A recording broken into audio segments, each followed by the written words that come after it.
training has been conducted and the impact. Together towards challenging gender-based Bungoma and Samburu. So all the our chief guest is the CEO of GAV, His Excellency. Prudence Kobe, you're next.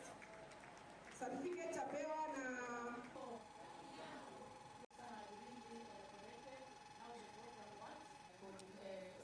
There has been a surge in femicides as of late.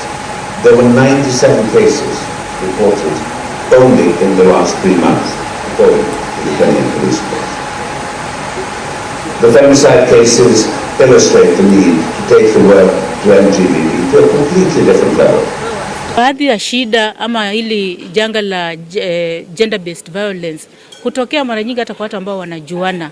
Ni ile tu mambo ya communication breakdown ama kutoelewana kuhusu kitu kidogo na unapata imeleta madhara ambapo watu wanauana. Kwa hivyo tunataka tukue na more counselors kwa mashinani ili shida ikija ya jamii waweze kusuluhisha, wapate mawaidha, wazungumziwe, wamalize mambo